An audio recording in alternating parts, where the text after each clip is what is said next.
Hello and welcome.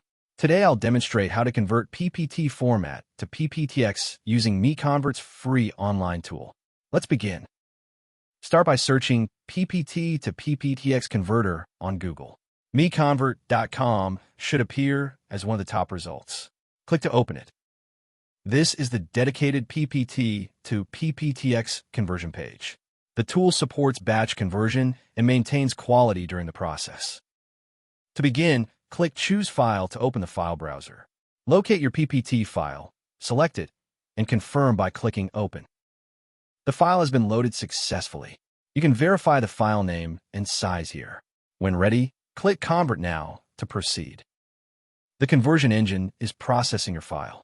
The progress indicator shows the current status. Please wait a moment. Excellent. The conversion is complete. Click Download to save the resulting PPTX file to your local drive. Thank you for watching. For more file conversion tools, visit MiConvert.com.